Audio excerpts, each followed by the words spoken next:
राहुल गांधी जी का मानना है कि किसान देश की रीढ़ हैं और अगर किसान मजबूत है तो देश मजबूत है। ये सच भी है कि कोई भी समझदार सत्ता या नेता किसानों को कमजोर करने या उन पर अत्याचार करने के बारे में नहीं सोचेगा, मगर अहंकारी और अत्याचारी सत्ताओं को इससे फर्क नहीं पड़ता है। वो किसानों को खत्म करने के लिए काले कानून बनाती है, करों का बोझ लादती है, जमीनें जब्त कर लेती है, किसानों को जेल भेज देती है। 1928 में गुजरात के बारदोली में भी अंग्रेज हुकूमत यही सब कर रही थी। 1925 में गुजरात का बारदोली बाढ़ और अकाल से जूझ रहा था। किसान भयानक आर्थिक तंगी की चपेट में आ चुके थे और इसी दौरान बॉम्बे प्रेसिडेंसी ने लगान की दरों में 22% से 30% तक की निर्मम वृद्धि कर दी। इस तानाशाही फैसले का किसानों में आक्रोश होना स्वाभाविक था।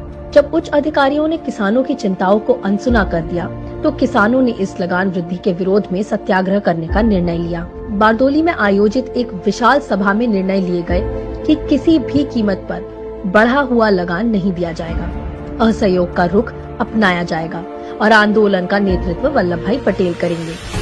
खेड़ा के सफल आंदोलन के बाद वल्लभ भाई पटेल के प्रति किसानों का विश्वास मजबूत था।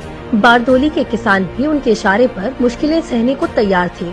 पटेल ने सरकार को किसानों की स्थिति से अवगत कराया, लेकिन अत्याचारी सरकार किसानों को रियायत देने के मूड में नहीं थी। अंग्रेज अधिकारी किसानों की संपत्ति कुर्क करने लगे, जानवर उठाने लगे, मगर पटेल के भरोसे पर कायम किसान झुकने को तैयार नहीं थे। इधर गांधी जी की अपील पर पूरे देश में बारदोली दिवस मनाकर अंग्रेज हुकूमत को स्पष्ट चेतावनी दी गई कि बारदोली के किसानों पर लगान का बोझ कम नहीं किया गया तो पूरे देश में लगान बंदी का आंदोलन शुरू हो जाएगा। बारदोली में संघर्ष था देश की धरोहर किसान को बचाने का, अत्याचार का प्रतिकार करने का और एकता दिखाने का। किसानों की एकजुटता से अंग्रेज हुकूमत चिंतित थी और अंग्रेज हुकूमत की चिंताएं बढ़ने वाली थी, क्योंकि इस आंदोलन के अंत तक स्वतंत्रता संघर्ष के फलक पर देश को सरदार मिलने वाले थे। जय हिंद।